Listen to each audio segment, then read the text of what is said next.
Pronto. Bom dia a todos, bom dia, professor Marcos.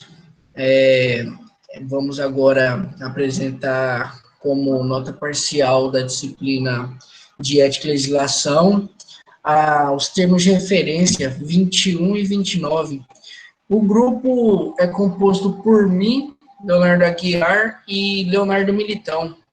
O colega Maranhão não pôde apresentar, então vamos dar continuidade à apresentação. Quer fazer a apresentação, Leonardo? Vou me apresentar aqui. Obrigado, Leonardo, pela apresentação do trabalho. Agradeço a atenção de todos. Bom dia, meu nome é Leonardo Vieira Militão, acadêmico do curso de Engenharia Florestal, e vamos dar sequência à apresentação aqui. Bem, como o colega já falou, a apresentação da TR 21 e 29, a composição do grupo. Então, bem, todo o processo que a gente se inicia na SEMA, até em relação aos termos de referência, a gente tem que ter o primeiro requerimento padrão. Aqui a gente tem o primeiro modelo do requerimento, com o objetivo do pedido, que no nosso caso é o plano de exploração florestal e o diagnóstico florestal.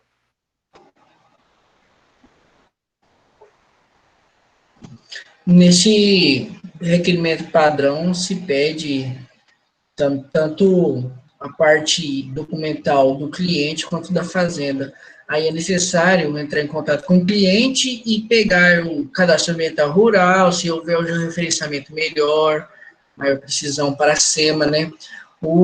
A função dele, o que ele exerce com a atividade dele na floresta ou na propriedade, e preencher e enviar para a SEMA. Sim, aqui no caso a gente tem a identificação do próprio empreendimento, sempre tem que ter todos os dados possíveis e a identificação dos responsáveis pelo empreendimento. Porque mesmo que você tenha um proprietário, você pode ter o responsável legal por ele, que às vezes pode ser um senhor de idade já, então você tem que ter um representante legal para que ele tome a responsabilidade de todos os trabalhos que serão executados na propriedade.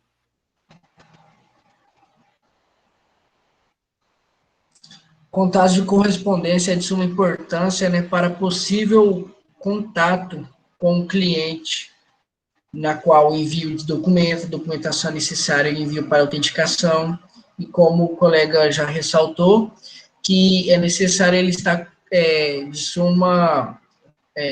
está com conhecimento e ele ser apto a assinar, né?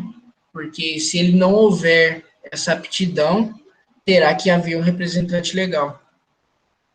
Bem, aqui nós temos dados a mais, como o colega falou, contato de correspondência. A maioria dos terrenos na zona rural não recebe correspondência, então o proprietário teria de ter um endereço na parte urbana da cidade para receber. Qualquer contato que o próprio órgão ambiental tenha que ser feito por ele através de cartas. E também a gente tem que ter todos os dados do empreendimento, como já foi ressaltado pelo colega no começo, em relação à atividade principal, a atividade de licenciado ou a licenciar, as coordenadas da sede, a área já construída, a área a construir, a total da propriedade, a área a ser desmatada, a área que já foi desmatada e número de funcionários. No caso aqui a gente também tem a bacia e subbacia, né? Telespires e baixo telespires. E como que o proprietário tem a captação de água, né? Em relação a se é deriva superficial, se é subterrânea ou da própria rede pública. Aqui está a identificação do responsável técnico, que é de suma importância, na qual foi escolhido aqui só um modo ilustrativo nosso colega Militão, atuando como engenheiro florestal, né, para o plano de exploração florestal. Sim. Bem, no caso também, no requerimento, ele pede a descrição das atividades. Então você tem que fazer uma breve descrição de tudo que você vai fazer na área, para que o órgão tenha uma mínima ciência antes de você enviar todos os documentos já detalhados e poder, vai ou não autorizar o seu requerimento.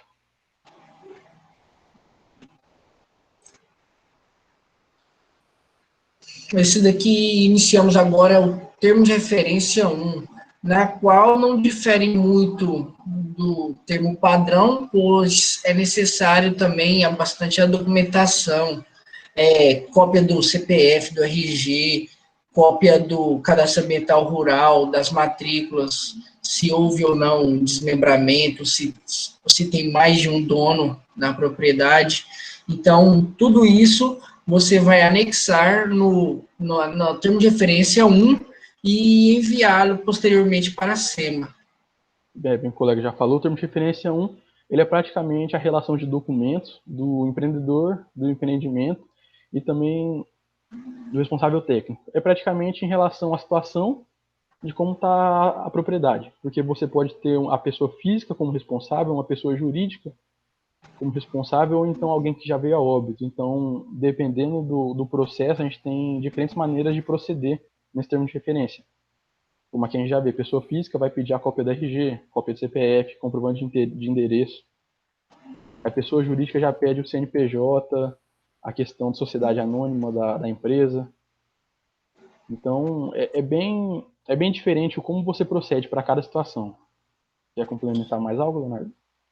Sim, vale salientar também a parte do inciso 1.3 aí, o solicitante falecido, aí deverá apresentar certidão de óbito, se tem inventário em andamento, quais são os herdeiros dessa propriedade, aí ele precisa de toda a averbação deles, assinaturas, cópias dos RG e CPF dos herdeiros e mesmo processo do que ia fazer para uma pessoa física, para os demais também vai fazer. Compreende? Isso. Bem, aqui a gente já chega também na parte da documentação do responsável técnico, que é para saber também quem é o responsável, qual é o histórico dele. Por isso que a gente vê que nós temos que ter a RT dele, a procuração requerente, cadastro técnico da SEMA, o próprio comprovante de endereço, porque você tem que saber o histórico do seu profissional, a SEMA tem que saber também, porque às vezes é uma pessoa que não está habilitada para fazer esse serviço. E já no. Vale, Pode continuar, Leonardo. eles, eles também têm aquele processo de filtragem para ver se não há nenhuma pendência no seu CREA, né? Se Sim. houver, você não poderá realizar essa atividade. Bem, já na parte 3 é relação à documentação do imóvel. São apresentados os documentos referentes a todos os imóveis, onde incida a atividade que será licenciada. No caso, a gente tem que ter a matrícula da área, certidão atualizada, solicitante possuidor. No caso de arrendamento, a gente tem que ter o contrato de arrendamento, solicitante possuidor e declaração expedida por órgãos públicos. Leonardo, você tem até a questão do contrato de arrendamento, que você teve uma situação esses dias, né? Se você puder Isso falar um pouco. mesmo, contrato de arrendamento, vamos fazer uma ilustração aqui. Se eu faço uma compensação e eu arrendo essa reserva legal, no caso de compensação em outra área, eu posso, eventualmente, realizar o plano de exploração florestal nela. Isso está previsto no Código Florestal, a Lei 2.651 de 2012, e é totalmente possível, aí vai a combinar com o proprietário e a pessoa que está arrendando, se ela vai ou não participar da exploração. Aí na questão de partilhas de lucros. Mas eu, Leonardo, preciso compensar 30% da minha reserva legal, que eu só tenho 50 na minha área. E ela foi desmatada depois de 22 de julho de 2008. Eu compenso comprando 30%, arrendando, com um contrato firmado. A partir daí, eu posso realizar o plano de exploração florestal nessa área que eu estou arrendando. Sim, muito bom. Próximo. Bem, aqui ainda no começo ainda se refere à questão da área, cartas de confinantes, documentos particulares que comprovem a aquisição da posse, é a questão de terra grilada, né? E no 3.4 já é solicitante possuidor justo ao título da área. Então tem a parte formal de partilha, certidão de pagamento do quinhão hereditário. E são todos documentos que são de extremamente particulares de posse do proprietário da área. Não tem como, assim, a não ser que você seja um cara especialista, não tem como você falsificar essas coisas. Até porque o órgão também ele vai confirmar a numeração em relação à matrícula no cartório. E até por isso que ele pede uma burocracia tão grande em relação à documentação, que é para ter certeza que não vai ter nenhuma fraude nessa parte. Pode passar, continuar, Leonardo, quer fazer alguma Vamos, observação? vamos dar continuidade. Continuamos com mais documentos, documento de projeto de exploração ou de supressão de vegetação em posse de área pública, e a própria parte do imóvel rural também, que é o recibo de inscrição do CAR, a LAU válida, né, e a publicação do pedido da licença no Diário Oficial do Estado. Todos os documentos praticamente pedem a publicação do pedido da licença, então é bem duro nessa parte, né. Vamos dar continuidade, Leonardo? Quer fazer mais alguma observação? Vamos dar continuidade. Bem, diagnóstico ambiental. Adentramos agora a TR-21, na qual é o diagnóstico ambiental, que se dá tanto, ele vai pedir a identificação da propriedade, a qualificação dos proprietários. Aqui nós ilustramos uma possível propriedade para a área de exploração florestal, que em sua descrição fala que está situada a 20 quilômetros do município de Alta Floresta, seguindo na rodovia estadual MT-325, próximo ao local denominado Porto de Areia. É apenas um ilustrativo, pessoal, professor, para esboçar mais nossa ideia, entendeu? A área, ela tem 5.000 hectares, né, Leonardo? Isso. Se estiver errado, 5.012 hectares, certo? Sendo 4.000 de reserva legal, e foi dividido em UPAs, unidade de produção anual, que foi divididos em unidade de trabalho, que são as UTs, na qual foi 3 UTs por volta de 1.000 hectares cada.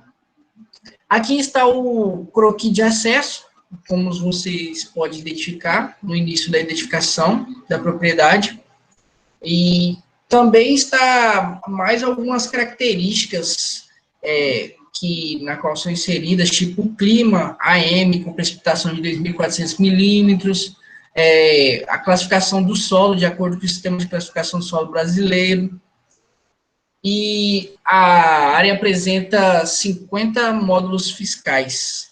Módulos fiscais na nossa região, ele está firmado em 100 hectares um módulo fiscal, de acordo com a lei do Código Florestal. Possui reservas e APPs totalmente preservadas e conservadas, nos parâmetros previstos em lei. Logo, estamos todos de acordo com o Código Florestal nessa propriedade.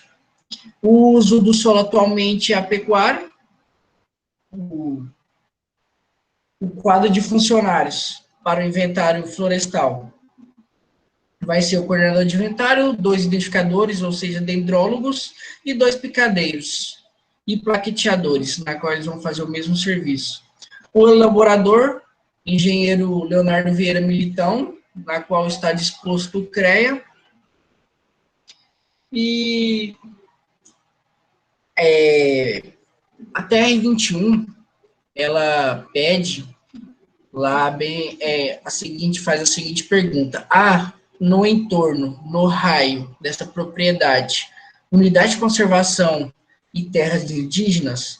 Aí afirmamos que sim, que a propriedade está aproximadamente 367 quilômetros da unidade de conservação Juruena e a 34 quilômetros da unidade de conservação do Cristalino, né, Leonardo? Pode passar para frente.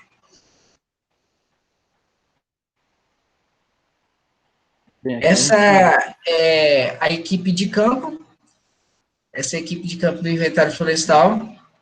O professor conhece bem, essa é a equipe de responsabilidade. Ótima Pode equipe, passar. né? Esse é o croquis da área. A área sendo, vou ilustrar a legenda para o senhor, professor, em linha vermelha, área total, linha verde, reserva legal, linha azul, UT1, linha amarela, UT2, linha laranjada, UT3, sendo UT unidade de trabalho. E formando as 3 UT é formada as UPAs, unidade de produção anual. Como já salientei há pouco, aproximadamente 1.000 hectares cada UT. Pode passar, Leonardo. Aqui está a classificação da nossa área, né?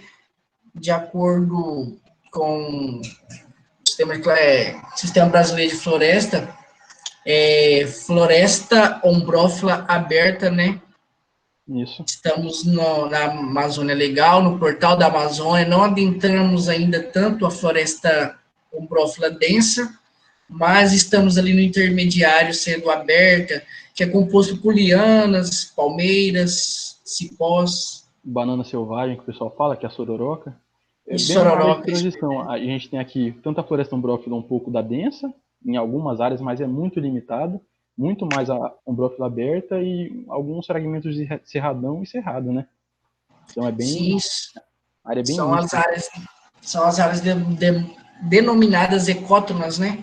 Que é onde encontra, nem tanto para um, nem tanto para outro. São as zonas de transição.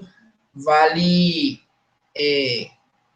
esboçar a pista do cabeça, na qual tem uma mancha grande de cerrado, com afloramento rochoso, árvores com tortuosidade, padrão do cerrado, né? Nós que viemos do cerrado tem bastante convivência com ele.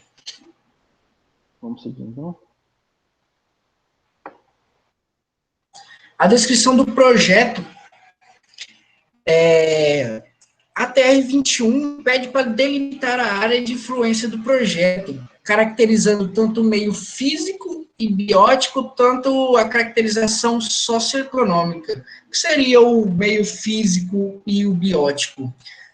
O meio físico e biótico seria a interferência antrópica no meio da floresta, né? Na qual vai derrubar, explorar árvores estagnadas, clímax já que já atingiu seu potencial, e vai dar um novo ciclo, surgindo árvores pioneiras e secundárias para uma nova colonização daquela floresta. A abertura de uma clareira vai surgir a partir do banco de sementes espécies pioneiras colonizadoras, tais como o pinho cuiabano, aí o mandiocão, e vai se seguir até as secundárias. A partir daí, vai voltar totalmente o ciclo, até chegar às clímax, sendo secundárias clímax. Jatobá, flor de paca, castanheira, cedro, todas que nós já conhecemos. E a partir daí, 30 anos posteriormente, pode sim haver uma nova exploração. E a caracterização socioeconômica, haverá oferta de empregos à comunidade em torno. Esse coordenador de inventário e esses dois picadeiros, geralmente são da comunidade em torno, na qual tem fácil deslocamento para a propriedade, já são habituados a esse tipo de serviço, na nossa área é bastante frequente, pessoal. Na área de exploração, já é também o motosserrista, o meloso que eles falam, sempre pego essas pessoas da comunidade em torno. As técnicas operacionais será o inventário pré-exploratório para classificar as espécies de influência comercial e de interesse. A partir do inventário vai ser feito a elaboração da confecção de mapas de infraestrutura, ou seja, estradas, esplanadas, zonas de arrastes, delimitação de APP, dimensionamento de estrada, desviando o máximo possível do leito dos rios, respeitando sempre o Código Florestal, né, pessoal? Porque para ser embargado o empreendimento de tamanho potencial é rápido. O órgão sempre está ali de olho fiscalizando. A partir daí, depois da confecção de mapas, partimos para a exploração propriamente dita, na qual vai ser composta de um motosserrista, o meloso, ajudando ele, um esquideiro, um romaneador, um operador de pá-carregadeira para empilhar, e depois o inventário pós-exploratório e contínuo, né, que deve sempre observar o incremento médio anual da floresta para ver se ela está se recuperando bem, se está tudo certo. ver se não houve muita degradação do solo, compactação, pelo uso de maquinários pesados. Então, sempre tem o inventário pós-exploratório. Leonardo, posso fazer uma observação nessa parte? Opa, com certeza. Então, nessa questão do inventário pós-exploratório, é bom a gente salientar. Na opinião de vocês, vocês acham que seria o ciclo de 30 anos suficiente?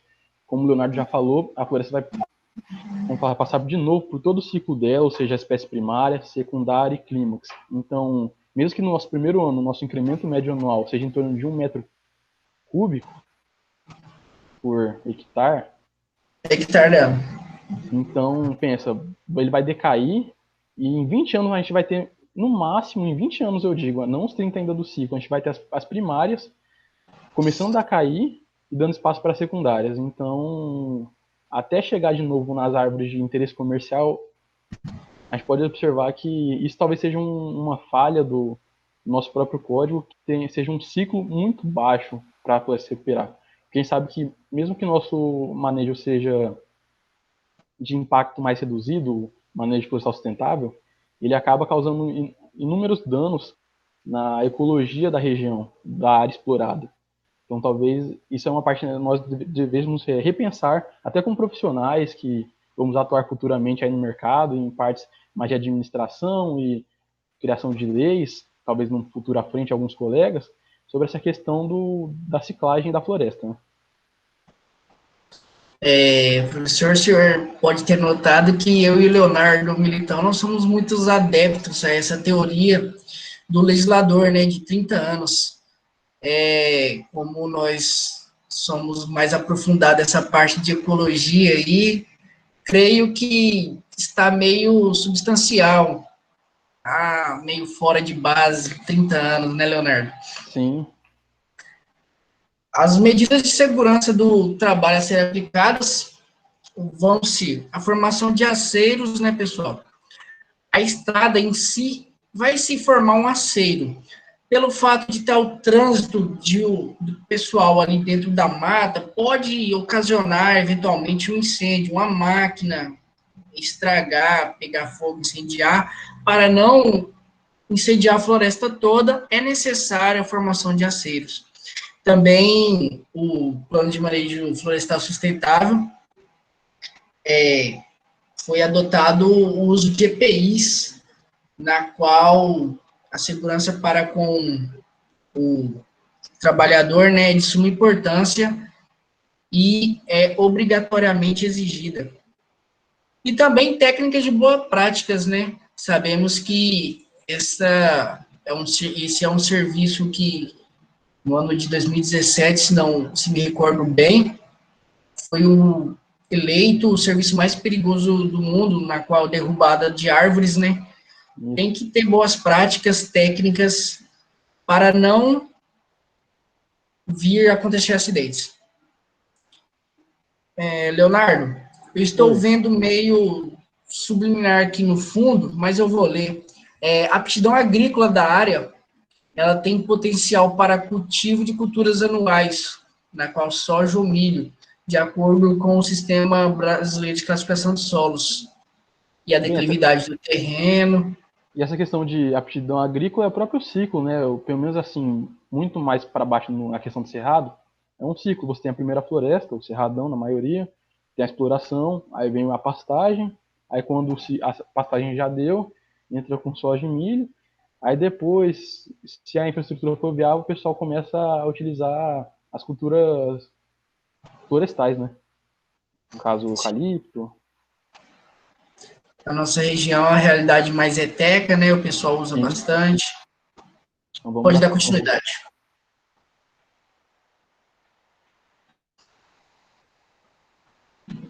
A caracterização quanto ao meio físico seria a caracterização do solo, como já havia dito, de acordo com o Sistema Brasileiro de Classificação do Solo.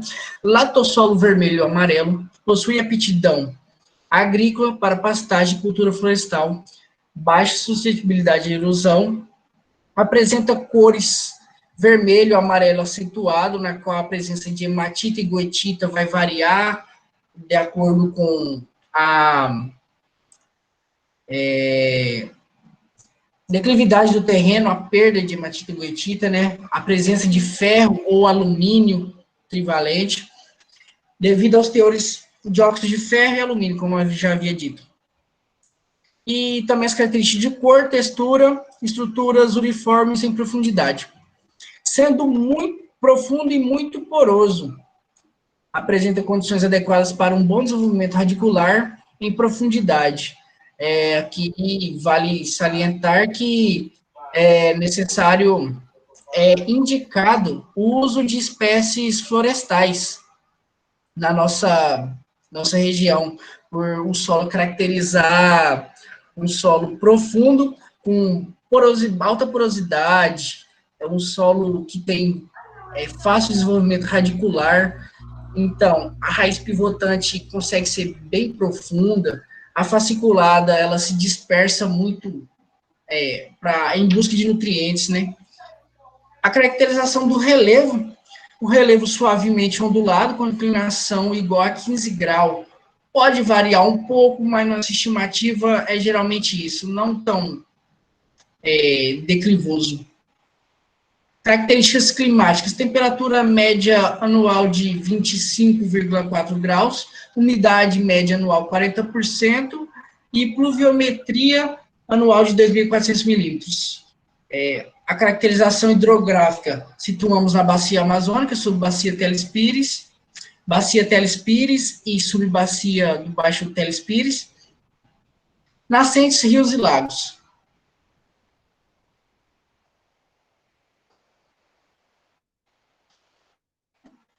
Quanto ao meio biótico ainda, estamos agora a caracterização da flora,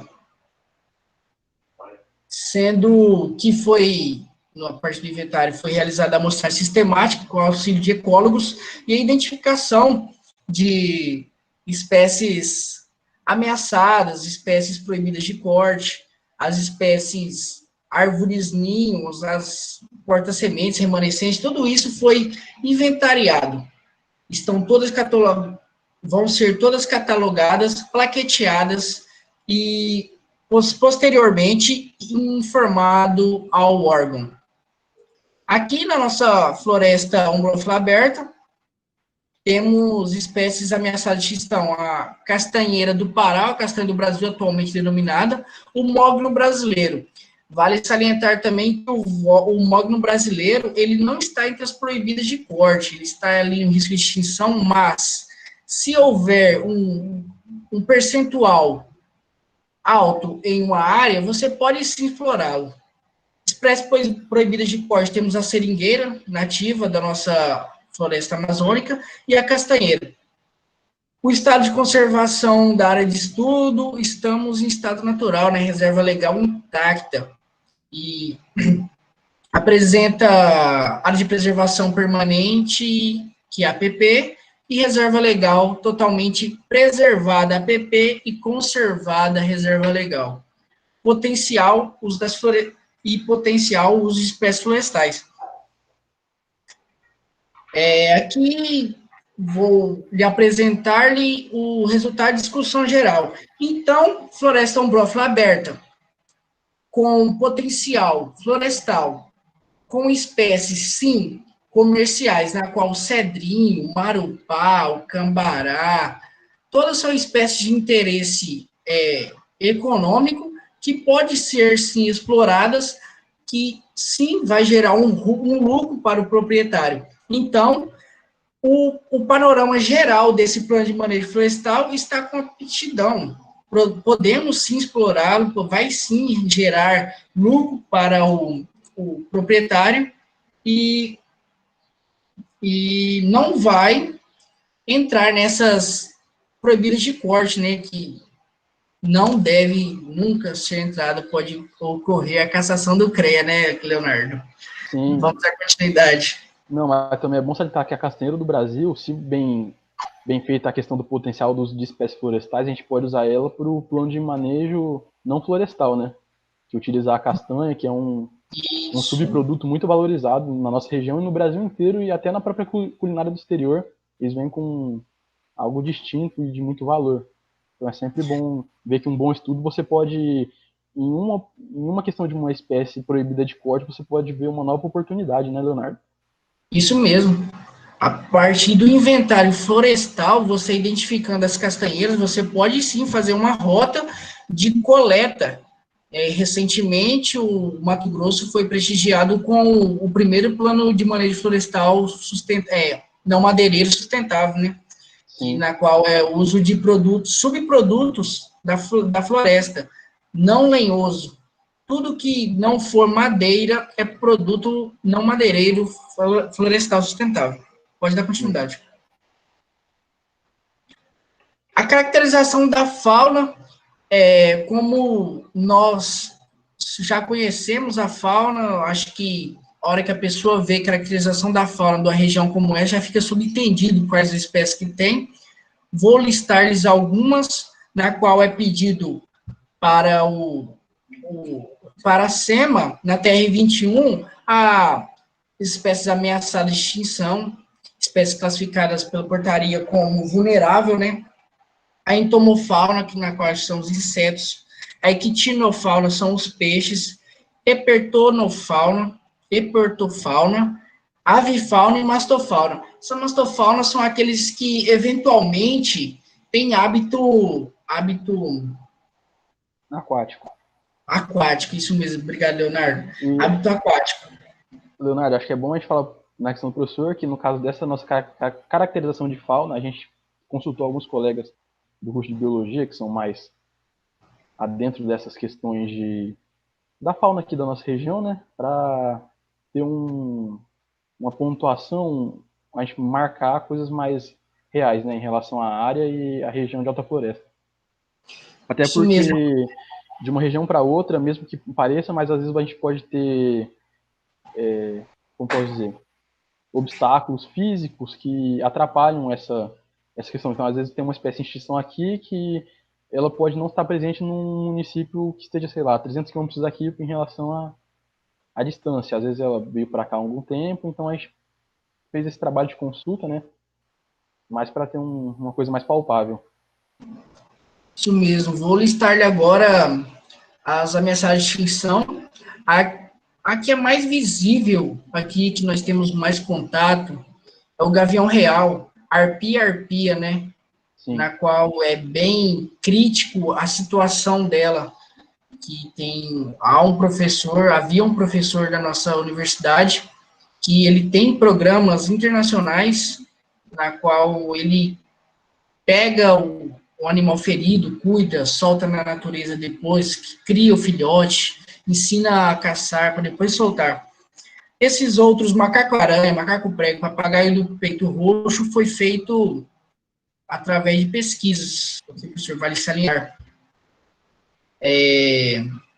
Essas espécies caracterizadas como vulnerável, está entre elas a arara, a sussuarana, onça pintada, onça parda, o curió, a anta, e entomofauna, percevejo, rola bosta, temos a joaninha de jardim, temos o colega Militão, que é da área de entomologia, pode auxiliar aí, mais alguns. Sim, bem, em questão de entomofauna, a gente tem muita questão de espécies de abelhas, né?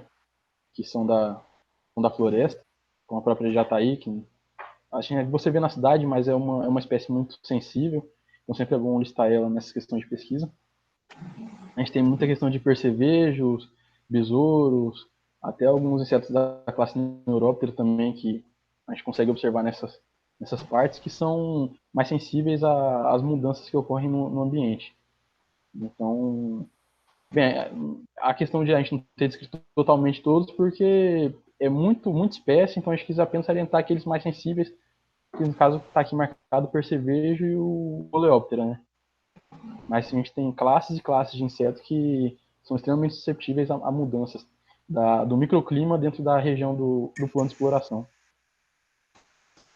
Já na equitiofauna, nós temos a descrição dos peixes da região, né? O cacharo, jaú, a piraíba, pirarara, trairão, piau, lambari. A piau tem N espécies diferentes. Então, epertofauna, são os anfíbios, os répteis, né? Jararaca, pico de jaca, cobra-papagaio, cascavel, carinana, sucuri. Nós também estamos na floresta amazônica, tem a maior biodiversidade do mundo, né? São N espécies. Ave e fauna, araras, bem-te-vi, pomba, jacu, jacutinga, macuco, jaó, tucano, maritaca. Mastofauna, temos o preá, capivara, ratazana, gambá de orelha preta, anta, onça e macaco. Que a questão da mastofauna são os mamíferos, né? Isso. Vamos dar sequência. Quanto ao meio socioeconômico, uso e ocupação de áreas de influências diretas, as indiretas, uso dos recursos hídricos. A influência direta e indireta na economia se dá na geração de empregos, né? Ali a SEMA pede essa influência, aí podemos citar também essa questão da geração de emprego e renda para aquela região na qual está inserido esse projeto. Porque, vamos pegar um plano de manejo florestal sustentável, ele é de 1 ano prorrogável para mais 1. A partir daí, vamos supor que conseguimos explorar uma UT, uma unidade de trabalho, porque 1.000 hectares de floresta para explorar, pessoal, é muita coisa. Realmente é muita coisa. Então, temos 3 UTs. Vamos supor que consegue 1 ano, por algum imprevisto, prorroga por mais 2 anos. Aí vai 4 anos na segunda UT, 6 anos na terceira. Então, é uma renda que vai alimentar muitas bocas na comunidade em torno. E a influência no quadro social se dá porque com a geração de renda vai vir também mercados, a assistência técnica ali da saúde, o transporte, porque a partir do momento que se instala uma comunidade, é obrigação do município supri-la, né, com a manutenção de segurança, transporte e educação, saúde. A educação, vamos supor, a 20 quilômetros daqui, o município enviará um ônibus para trazer os alunos para a escola. A saúde pode montar-se um posto de saúde no PSF lá, e a segurança aí vai ser englobada, né, na rota da Polícia Militar, o patrulhamento daquela região, né. A presença de terras indígenas e unidade de conservações, como já foi falado aqui, né, estamos aqui num raio, vamos supor que um raio de 450 quilômetros, que temos várias unidades de conservação e também terras indígenas. 460 quilômetros, um raio, vai chegar no Xingu, né, Leonardo? Não corrija se eu estiver errado, a gente fez um cálculo. Aí estamos tanto na reserva dos índios do Xingu, tanto o Parque Nacional, né? E é o Parque Nacional, né, Leonardo? Sim. Vamos dar sequência então, Leonardo? Oi? Vamos dar sequência aqui para o próximo slide? Vamos. Análise dos impactos ambientais, impactos positivos, como já falei, vai dar um novo ciclo para a floresta. Aquele mesmo sistema que todos conhecemos, que as espécies clímax caem, espécies pioneiras vêm, caem, espécies secundárias e assim sucessivamente. Os impactos negativos se dão no desmatamento, na diminuição da biodiversidade, só que, porém, o plano de manejo florestal com impacto reduzido, plano de manejo florestal sustentável, ele vem minimizando essas premissas na qual o desmatamento, a diminuição da biodiversidade, vale um exemplo mesmo, diminuição da biodiversidade. Se é encontrado um cedrinho lá, que um DAP de 60, que ele daria um ótimo material lenhoso para caixaria, mesmo para a formação de tábuas, de ripas, e é encontrado um ninho de arara lá. Ele é caracterizado como árvore-ninho, então ele não será derrubado. Então, essa diminuição da biodiversidade pode estar meio equivocada, entendeu? Porque o plano de manejo sustentável, ele é caracterizado desta forma, entendeu? A salinização do solo também é meio improvável de acontecer. Sim. E é isso, pessoal. Medidas mitigadoras de impactos negativos. Fase de implantação, exploração e pós-exploração, né? Na qualidade do ar, do solo, da água e da fauna e flora. Aí devemos adotar, né, proteção ao ambiente, na qualidade da água. Não porque é utilizado bastante óleo diesel. Vamos deixar galões, né, lá na unidade de exploração para inviabilizar isso, né, que não venha acontecer. Sim. Vamos dar continuidade, Leonardo. Outro, acabei de lembrar, me recordar aqui, outro impacto reduzido, medidas mitigadoras, é aquela questão do treinamento técnico do motosserrista, né, o direcionamento de queda para Sim. uma abertura de uma clareira no lugar que não há outras espécies que não estão incluídas no manejo e que são, sim, árvores que comportam a floresta, né? Sempre derrubar para o lado de sororocas. É isso aí. Programa de acompanhamento e monitoramento. Programa de execução do projeto. Aqui estipulamos uma data fictícia, mas sempre buscando estar operando na seca, porque sabemos que tem a tal denominada piracema da madeira, na qual é proibido e até inviável o corte, né, das espécies pelo fato de trazer muitos danos ao solo com o uso de maquinários pesados lá, se dá a compactação do solo, a perda de matéria orgânica, perda de serrapilheira, pelo fato do patinamento. Programa de acompanhamento e monitoramento, um ano após, né, como já ilustramos aqui, Sim.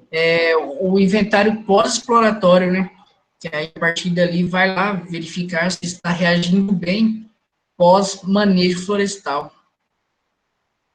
Algum comentário, Leonardo? Bem, agora só vamos falar desse programa de resgate de fauna, que é a questão, se for uma espécie em extinção ou vulnerável, você tem que contratar uma equipe especializada nisso, né? Para que você seja feito. Na maioria dos casos é sempre a questão dos primatas e da avifauna, que você tem muito mais resgate. Até que a gente pode observar em usinas, né? Que é uma parte bem... que eles batem muito em cima. Vamos dar sequência? Vamos dar continuidade. Bem, agora a gente vai falar da TR-29. A TR-29, que é a licença florestal para o plano de exploração florestal, ela é muito mais burocrática do que prática do que a TR-21. Que aqui a gente fala da licença já para o plano de exploração. No caso, a gente tem que atender sempre a TR-01, que isso aí está para qualquer termo de referência do que está lá na SEMA. A gente precisa de um requerimento padrão do SINLAM, a publicação do pedido da licença no Diário Oficial do Estado, no caso é a página inteira que você está falando sobre, você já fez o diagnóstico, você já tem tudo e eles já estão te autorizando para você fazer toda a licença, toda a parte anexa, formulários para pedir. Eles também a identificação e localização do imóvel rural, proprietário, elaborador, executor, o representante legal, quando for o caso. Na questão que a gente já apontou, se for um senhor que não tem condição de ficar ali em cima para ver essas questões mais burocráticas, ele tem um representante, um procurador, e isso aí fica tudo relacionado já ao formulário do anexo 3. Bem, aqui a gente tem a carta e imagem da propriedade, com a imagem atualizada, a vetorização das áreas. No caso das áreas, é da área da propriedade em si. No caso aqui a gente pode ver 4 marcos com um coordenado UTM, siglas 2000, o TM21S, para que o próprio órgão tenha a ciência da localização, de como está a área atualmente, né, em relação à desmate, à queimada, e a própria localização, que mesmo que a gente tenha toda a descrição de como chegar lá, é sempre bom ter a carta para que a autoridade tenha uma noção melhor de chegar e até de, se tiver algum problema no seu projeto, que ela vai entrar em confronto com as suas declarações, né? Alguma observação, Leonardo? Não, pode dar continuidade. Bem, aqui a gente tem um mapa de infraestrutura existente e a construir, alojamento, escritório, estrada e pátio e o quadrado da propriedade. A gente pode ver em vermelho a área total, como já foi, no caso esse mapa já foi destrinchado pelo Código Leonardo, mas só retomando ele, a gente tem a área total, as 3 UT, as unidades de trabalho. Se vocês observarem bem perto daquela margem verde, na área aberta já tem um outro amarelado, que no caso é um alojamento de trabalho, que seria a infraestrutura a construir. E toda essa marcação verde é a área de reserva legal, né? A gente também pode observar, por fotointerpretação, as áreas de APP, né, que estão na área de aberta da propriedade, a questão dos rios e nascentes, que todos estão devidamente protegidos. Bem, aqui no caso a gente tem uma imagem já da área também, só para ilustrar melhor como que é a situação do local. A gente pode ver a floresta é fechada, né? E bem, a TR-29 ela pede, no caso, os objetivos e a justificativa do que a gente vai fazer. E, no caso, é transformar rentável uma área extensa dentro da propriedade que está estagnada. Porque, no caso, para o produtor, nesse produtor, a área está ali, é uma obrigação dele deixar ela o máximo conservada, né? Porque aí ainda pode haver a possibilidade de exploração, mas é uma área que a área acaba sendo estagnada. Então, o plano de exploração está ali para dar um lucro a mais. E ele, no caso, vai injetar até um dinheiro na própria economia da região do trabalho.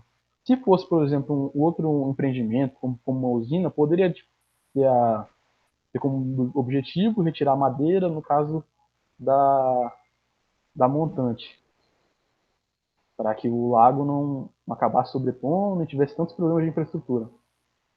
E aqui a gente também tem as justificativas técnicas, econômicas e sociais. Tecnicamente, irá auxiliar a ciclagem da floresta com a renovação dos indivíduos. Economicamente, o mesmo irá gerar lucro pela valorização de madeiras nativas no mercado atual. Socialmente, o projeto irá gerar emprego para pequenas formações urbanas como vilas rurais. Foi bem que já foi tão apontado na TR-21 em relação ao impacto socioeconômico. Leonardo, alguma observação? Não, vamos dar continuidade. Bem, aqui a gente tem a caracterização do ambiental do imóvel. O clima dele, que no caso é o clima tropical úmido ou subúmido, em relação à classificação de Köppen. Relevo suavemente ondulado, 5 graus de inclinação. Classificação do solo lá para o solo vermelho e amarelo. Textura mais arenosa, né, que já foi descrito na parte física, na TR-21. Hidrografia, bacia do Telespires, subbacia do Baixo Telespires e a microbacia mariana. No caso, na propriedade, a gente tem a presença de nascentes, lagos e rio. A fauna, macacos, jiboia, que foi totalmente apontado já na questão da fauna, só que essa aqui é uma visão mais geral, já não é feita para o diagnóstico, então é só para o órgão saber o que tem ali. E no caso da fauna ameaçada também, para que tenha a noção, né, de questão do que tá ali está ameaçado e quais os problemas que o manejo pode gerar em relação a essas espécies. A flora. Temos na área a formação da floresta umbrófila aberta e também parte de floresta umbrófila fechada. Tá na presença do domínio da Amazônia e algumas espécies que a gente quis marcar que tem ali seria o cedrinho, muracatiara, itaúba, cedro amazonense, tatajuba, mogno, na cacinheira do Brasil, a seringueira, sumaoma, paineira. Como espécies proibidas de corte, a gente tem a seringueira, né, que é brasiliense, a castanha do Brasil, que é Bertholletia excelsa, e no caso o mogno brasileiro, Petenia macrofila. No caso o mogno, a questão não é de proibição. Quando a gente tinha manejo mais liberado, antes dos nossos códigos florestais ficarem um pouco mais rígidos, o mogno era extensamente explorado, então a gente tem uma raridade pelo inventário um pouquinho maior. Mas o mogno ele pode sim ser explorado desde que você tenha o padrão de plantio nele. Se você, em clareiras, você plantou alguns exemplares e ficou nele o padrão de plantio e você conseguir comprovar isso para o órgão responsável, você pode ser autorizado a explorar ele. Mas em outros estados, como o Acre, que você tem muito mais mogno em relação à área de exploração, ele é uma árvore que pode sim ter o corte dela. Complementar alguma coisa, Leonardo? Essa questão aí do padrão que você falou, se seguir, vale falar também que se você for fazer um plantio, sempre planta em linha. Se for castanheira, posteriormente, planta em linha que depois não, se você plantar de forma desordenada, não haverá argumentação com o órgão, né? Ele vai entender que aquilo ali é nativo e não vai deixar você explorar. Isso. Da sequência aqui. E no caso aqui, a gente tem a quantificação da área. 5.007 hectares, são 3.555 de reserva. E a gente tem aqui, exploração seletiva sem autorização. 300 hectares em 2001. É bom deixar isso demarcado, porque quando o órgão for fiscalizar, ele já tem essa noção dos 300 hectares que você já explorou há um tempo e vai chegar lá e vai ver resquício de manejo. E mesmo que a gente falou, ciclo de 30 anos, um ciclo de 30 anos não encobre um manejo florestal. Você vai chegar lá, você ainda vai ver marcas. Como a gente já, em aulas de campo, nós já tivemos em áreas que foram exploradas há muito mais tempo, sobram valetas, a questão das estradas, mesmo que a vegetação sobreponha a ela, você ainda tem a questão da margem, fica bem acentuada ainda. E até por isso a nossa questão e a gente não acredita muito no manejo florestal sustentável, né, Leonardo? Isso mesmo. Essa área de 300 hectares que foi explorada em 2001 pode ser caracterizada, de acordo com o Código Florestal também, uma área consolidada. Se você explorou antes de 22 de julho de 2008, ali esses 300 hectares, ele tornou-se área consolidada. Então, o órgão já está ciente. Quando você, igual o Leonardo falou, é bom deixar aqui para não acarretar problemas posteriormente, ele está falando realmente a verdade. Se você explorou e não falou nada, ele já chega lá e fala, meu amigo, tá faltando reserva legal aqui, vamos embargar tudo aqui. Isso aí. Então vamos dar sequência aqui já para as conclusões. A primeira aqui mais uma foto da área, né? E bem, a gente pode concluir que os termos de referência devem ser protocolados junto ao órgão ambiental de competência, no caso desse projeto, a Secretaria de Estado de Meio Ambiente, a SEMA. Leonardo, mais alguma coisa? Isso mesmo. Então vamos fazer nosso encerramento? Vamos fazer. Então, você pode... Deixa eu só fazer uma consideração final aqui sobre os termos de referência. Pode falar. Os termos de referência, eu achei ele bem minucioso, que assim, a pessoa para driblar ou sublimar alguma imagem no termo de referência é bem complicado, né? Porque tem a TR-21, no caso, é a descrição minuciosa da área. E a partir da TR-29, se confrontar alguma informação, eles vão sim, logo, verificar se é aquilo mesmo. Porque é aquele negócio, né? Mentira, você não vai dar conta de repetir ela. Claro. Pode começar a encerrar. Bem, professor, eu agradeço muito pela atenção. A gente sabe que o vídeo ficou um pouco longo, né? Mas os termos de referência eram extremamente descritivos e dedicaram uma atenção no trabalho. Foram 2 semanas praticamente trabalhando nesse trabalho. Foi extremamente difícil. Acho que o Leonardo pode concordar comigo que a gente tirou um bom tempo do nosso dia para fazer esse trabalho. Mas a gente gostou muito porque foi um trabalho bem prático. Ele acho que ajudou a gente a ter uma noção do futuro, da questão do mercado de trabalho e a própria questão ética, né, de como a gente vai ser um profissional atuando no futuro aí, tendo essa convivência. Mas eu agradeço muito pela atenção a todos, ao senhor professor e a todos que vão assistir esse vídeo, né, que eu vou deixar ele em aberto no YouTube. Leonardo, pode fazer o nosso encerramento? Professor, externo meus agradecimentos aqui também, como o Leonardo, gostei muito desse trabalho, devido ser muito prático mesmo, e peço perdão também pelo tempo que se estende, né?